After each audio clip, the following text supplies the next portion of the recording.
Great evening, everyone, and welcome to Build Your Best Life. I'm Coach Deborah, and I am super excited to have you here with us today because you could have been anywhere else, but you decided to join us here on Blueprint for Success.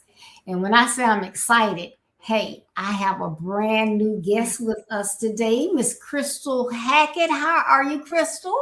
I am good, Coach Deborah. How are you? I'm doing well.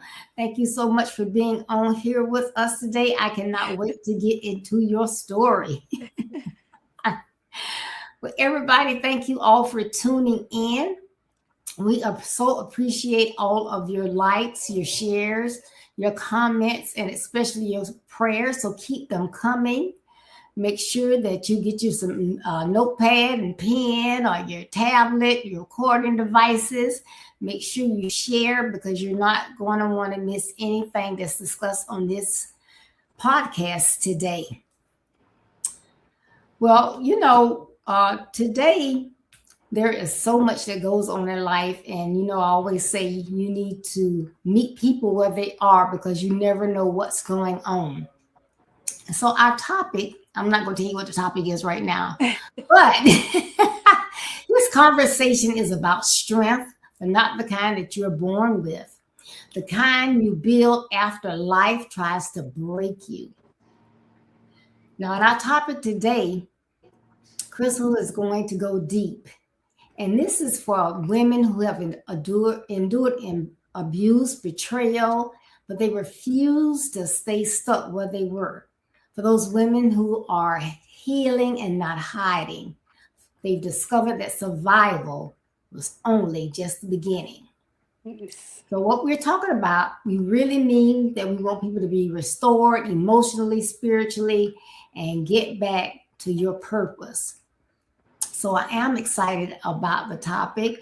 But first, we want to start off and ask Crystal if she can please tell us a little bit about herself and definitely what put her in this space that she feels like she's just over the top because she has now learned to she has that comeback.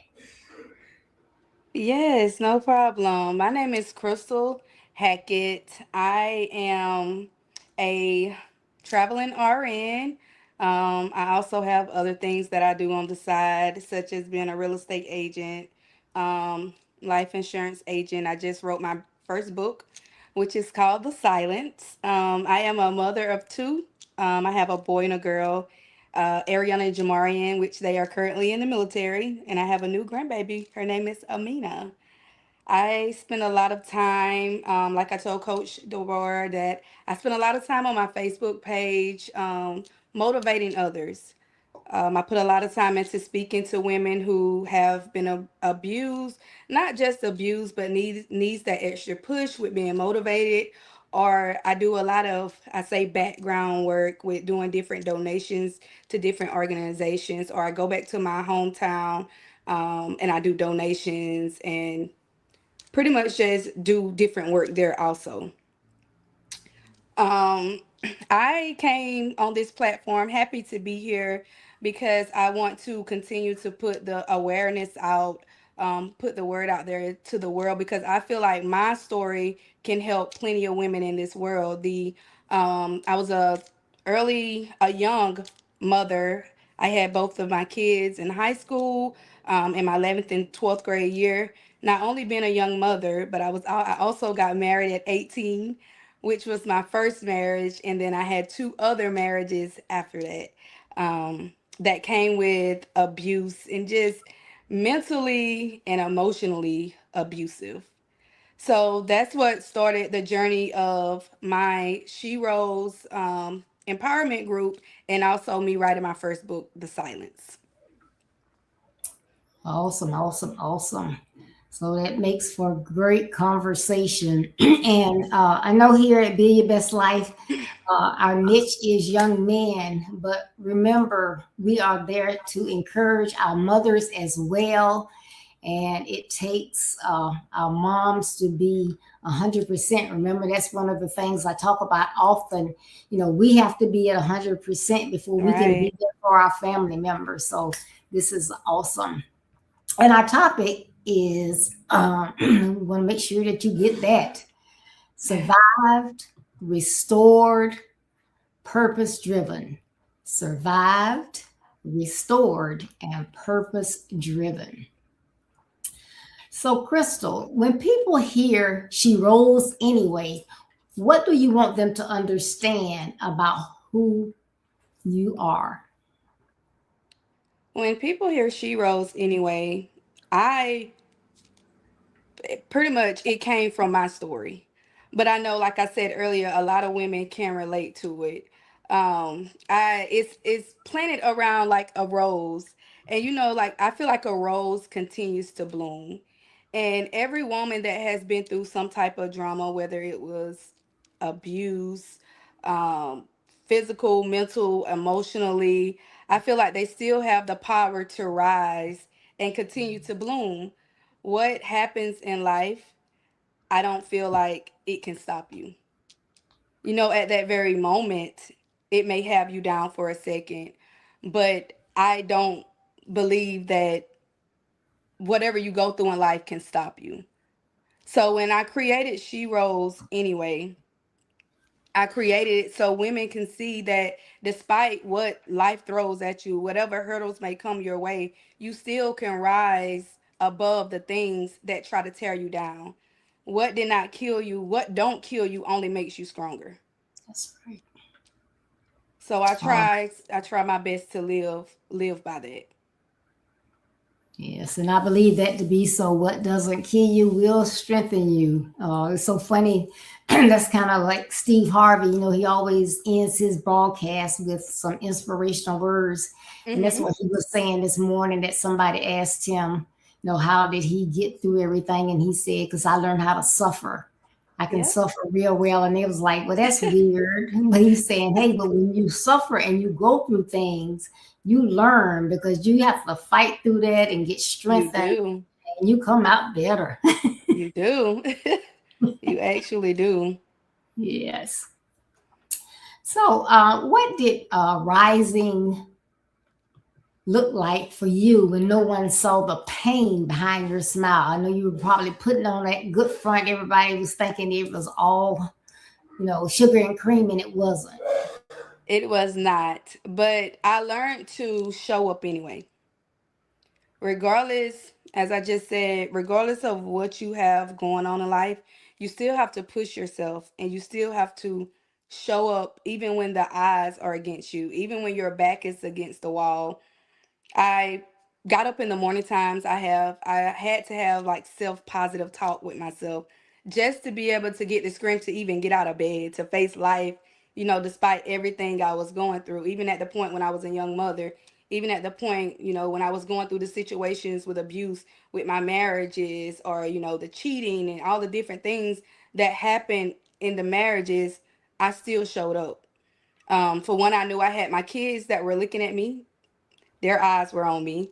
So that pushed me even harder because I had kids in this world, and I didn't want them to, I guess I can use the words, I didn't want them to see me sweat. I didn't want them to see me cry.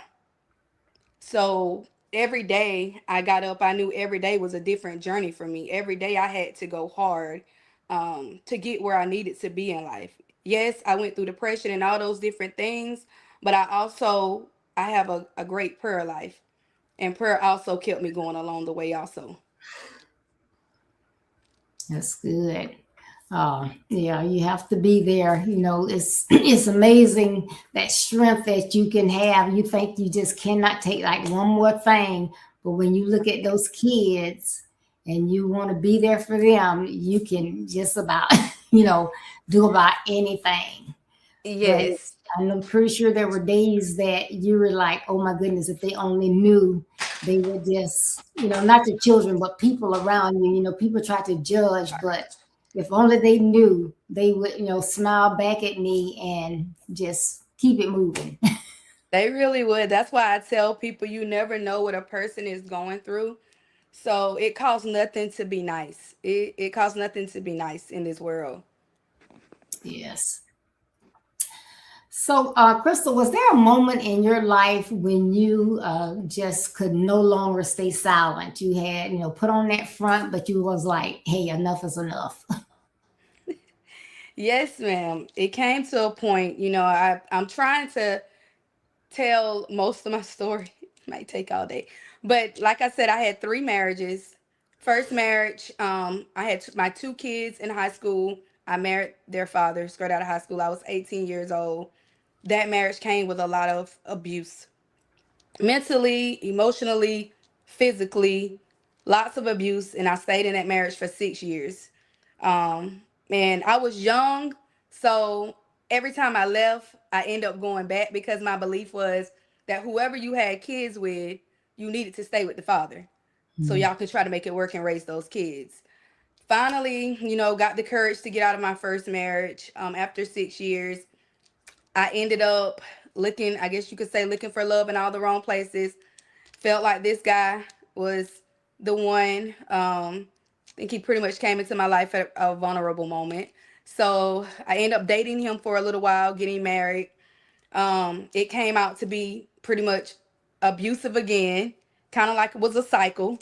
And I continued to stay, despite seeing red flags and knowing certain things he was doing. It wasn't healthy for me.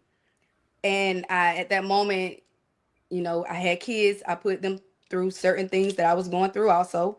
Um, Ended up staying in that marriage about 5 to 6 years, and I got married again, my third marriage, which felt completely different. I thought, as I always say, I felt like this one was my Prince Charming. It was different. It wasn't any abuse. It wasn't any name calling. Um, but he had a problem cheating. The cheating was very, very bad. So when I say I finally told myself that it was time to go. And it was time for me to tell my story because I felt like I stayed silent so long. I held so much back because I didn't want the world to really see what I had going on, to really Mm. see my life. Because I think I had built a wall to make it look a certain type of way, to make it look, as if I had it together. And I was really covering a lot of things that was tearing me apart. So every time I left one situation and jumped to the next situation, I was leaving a part of me in each one of those situations until, the last situation happened and I feel like there was nothing left. I feel like I had nothing left to give. And that's when I told myself, I was like, it's time. It's time for me to speak up. It's time for me to help other women, because I know I'm not the only one that has been going through this. And when I did finally decide to speak up, a lot of women reached out to me and said that, I don't have the courage or the voice that you have, but I have been going through this particular situation, and hearing you say what you've been through, it has helped me more than you know. So even with that, I feel like I made a difference. That's good.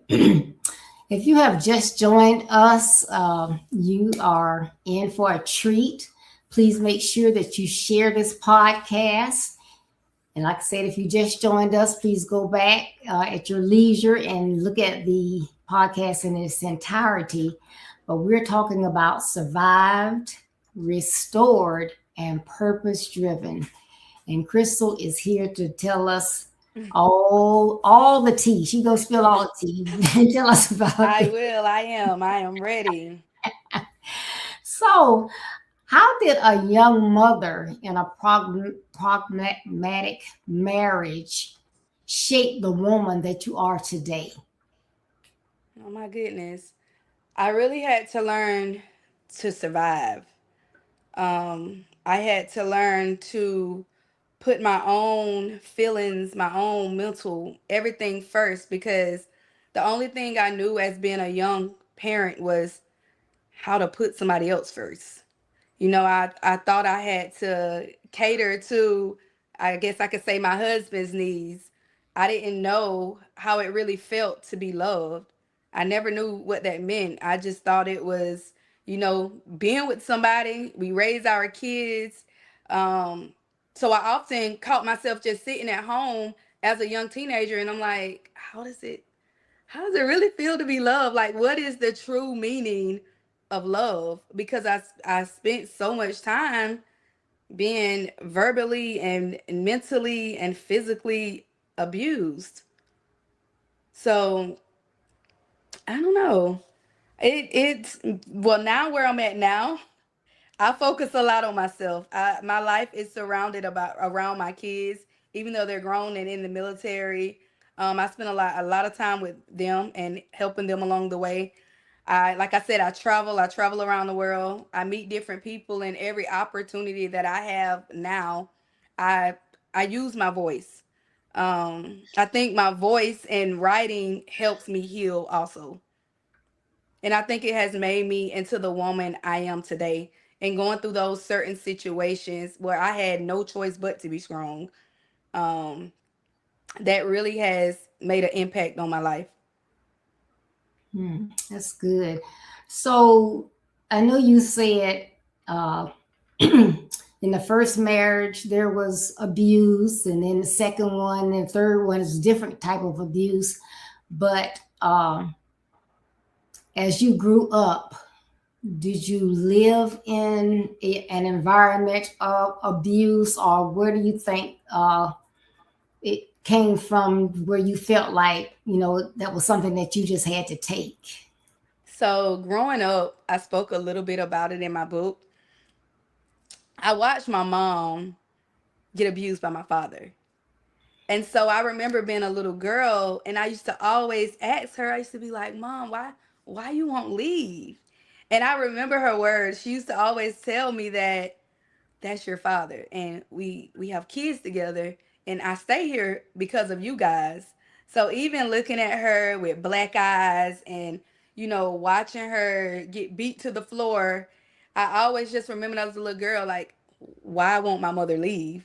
And Mm, that's the answer she always gave me. So I think growing up, I felt like, okay, I gotta stay here. So when I had my children, I was like, I gotta make this work regardless. I got to make this work. So I think in my first marriage, with having my two kids by my first husband, I stayed so long because, like I said, for one, I felt like I had to make it work, and two, I had this thing with wanting to feel love. And I can honestly say in all three of the marriages, I just wanted that type of love. So I think I went from one to two to three, looking for this certain type of love that I wanted, but I never was able to get it, and I kept overlooking certain things.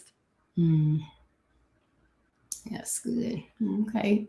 So you can see, I wanted you all out there to, see that a lot of times, you think, oh, well, why does that person take that? But a lot of things does come from generations. You mean, because the only thing that you know is what you see, so you kind of repeat that.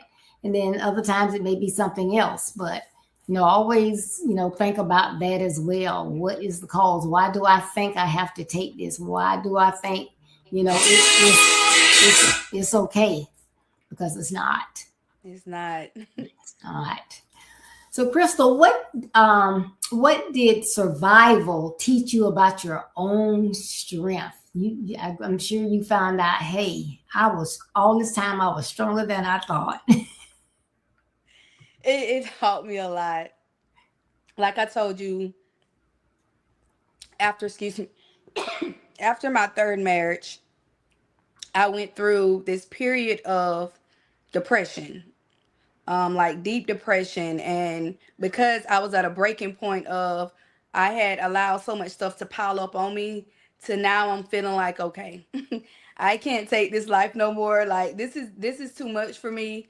Um, but I prayed, and I tell you, I have a great prayer life. I prayed to God to please just take me out of this situation, restore my mental, put my mental back together. And he did just that. Once I was able to get my life back on track and accept certain things that had happened in my life, I was able to pick myself back up. Once I was able to pick myself back up, that's when I went traveling as an RN. I decided to, okay, you got to go. Financial wise, you have been left with all this responsibility. It's just you. There's no longer two incomes in the house. So it's time to jump on the road to make more money and go travel. I first started traveling. At that time, also, I was doing real estate while doing my RN, but once I jumped on the road to go travel, I put myself in the referral agent for real estate.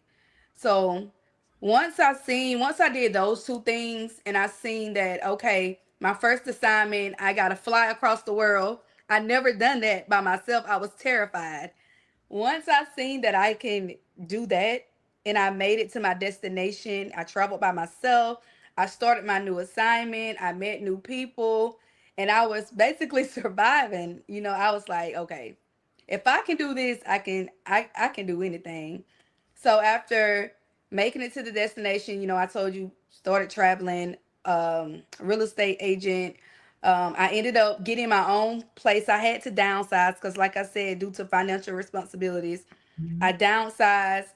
I paid the money for that. So just going through all of that, I was like, I can do this. I can do this. Even with the healing stage of having to just sit in it and just in a quiet room, and I had to feel everything, all of my frustrations, whether I cried, I screamed, I prayed, but I had to sit and overcome all of that. But thank God I was able to do it. That's good. Oh, yeah, that faith. That's wonderful. Wonderful, Yes. wonderful. I am a big believer on faith. Yes, it can make the difference.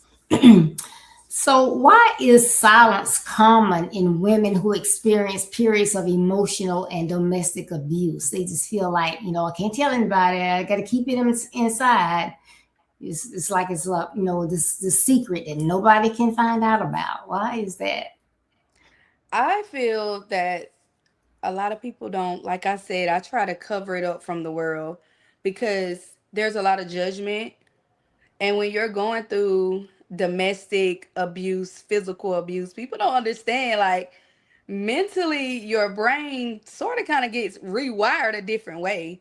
And so everything that abuser is telling you, you're gonna really go by what they're saying to you. And once they start putting certain things in your head, whether they're down talking you and telling you certain stuff, that stuff pretty much gets programmed. And you start to believe certain things that they're telling you, and you start to see yourself as that person.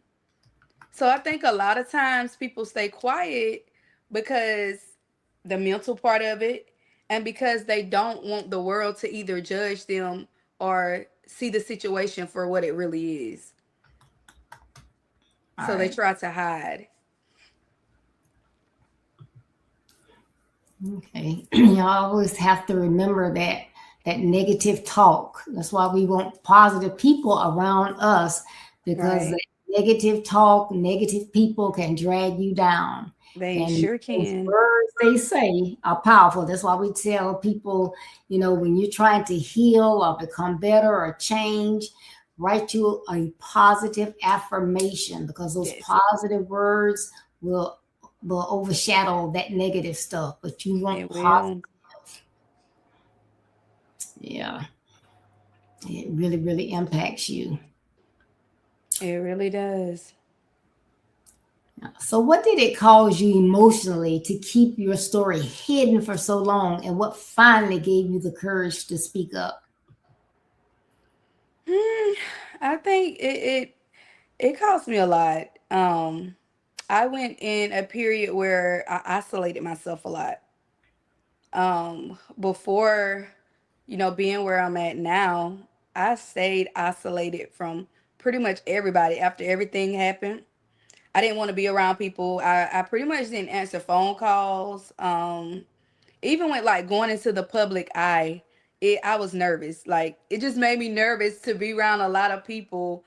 Um, so trying to overcome those things with wanting to attend events, but I had like this anxiety to where I didn't even want to go to public places like that.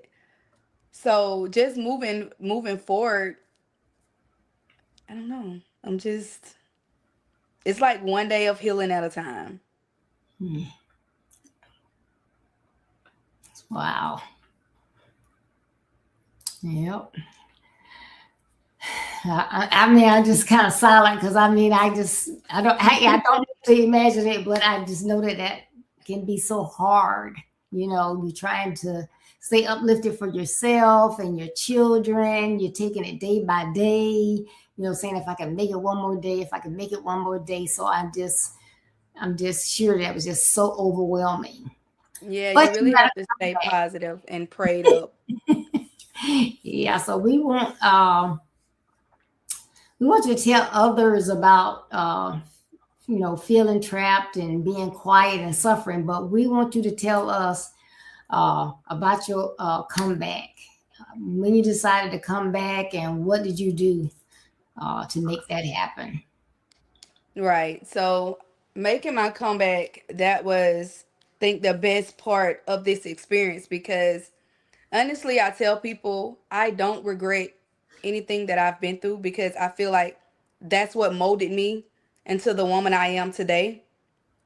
But even going through all that, I first of all went to my Bible. I went to God because I felt like that was the only person who could help me overcome the situation that I was in. I talked about a few minutes ago isolation, but I really don't feel like it was isolation. I feel like God kind of put me in a place of confinement where I can really focus on Him and hear His voice so I can know the next steps to do what I needed to do in my life after that. I did my vision boards. I have a lot of goals. I had a lot of things I wanted to do, and writing that book was one of them. So with me being off to myself, being able to focus, I was able to get my book completed. And like I said, I also motivating others. I feel like that was a part of my healing journey too, because being able to talk to all the people that I was able to talk to, and speak on different platforms, it gave me a chance to tell my story. And being able to tell my story and write in that book, that was my freedom. I felt that I was finally free once I put my story out there to the world. Okay. All right. So writing that book, I I know that you could sit down and just put everything in that. So if you would tell us a little bit about your book, and then when you finish telling us what you want to share about your book, tell everyone how they can get a copy of your book. Have you already published it? Yes, it's published. Yeah, so tell everyone how you can get a copy. They can get a copy. Okay. So the name of my book is called The Silence. As I told you before, I wrote this book in regards to me being a young teenage mother and a total of 3 marriages where I experienced, verbal, physical, and mental abuse. Throughout the journey of being a young teenage mom in those 3 marriages, I went through a lot of different situations where I was pretty much in survival mode, doing all of those processes, trying to survive as a young mother, trying to survive abuse, mentally, physically, and emotionally. And throughout that process, once I was able to pray my way through that, make my way through those different situations, that's where the resilience came in. I was able to still get up, show up, and do what I needed to do to make it through life. I continued my RN, I continued my real estate, I continued my life insurance, and now a brand new author where I plan on writing plenty more books. And I'm also planning with my She Rose Anyway. I have a women's empowerment group where I have a website. It's called sheroseanyway.com. I go in, I put lots of motivational videos, motivational posts. I have a brand behind it where there's, shirts and different merchandise for She Rose Anyway. Because when you wear the merchandise, I feel like you're telling yourself, no matter what I went through, I was able to rise above it all. So that's where the name She Rose Anyway came from.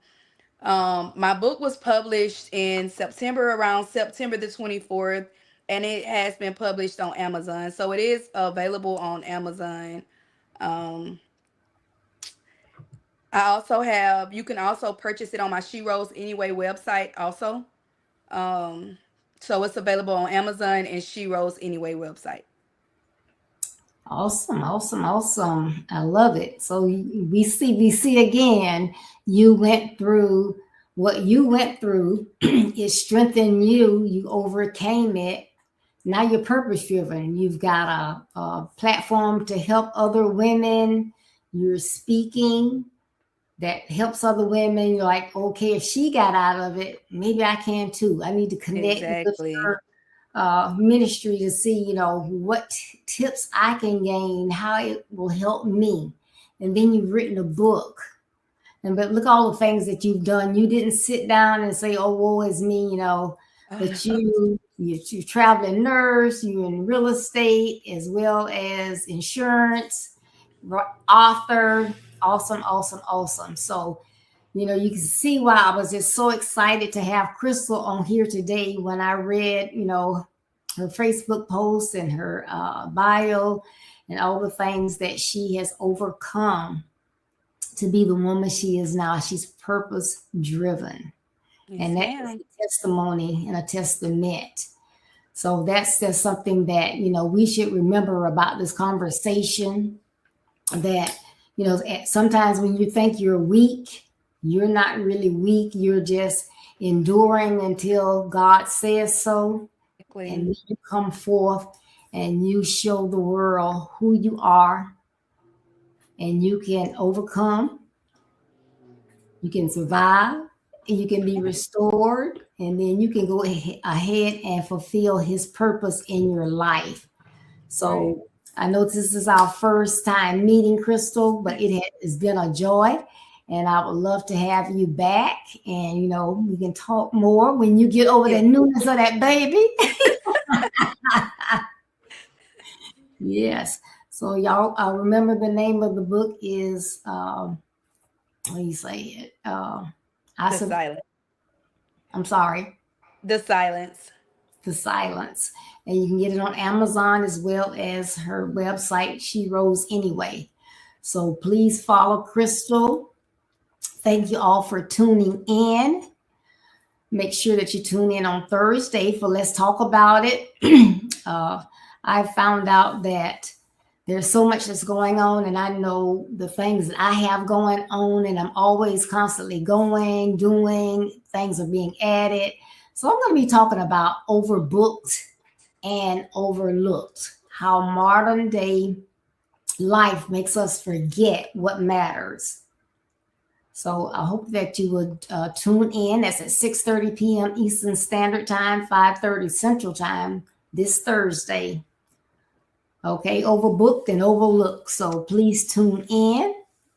Uh, and again, thank you so very much, Crystal. And let's You're make so sure we welcome. keep Thanks in for having me.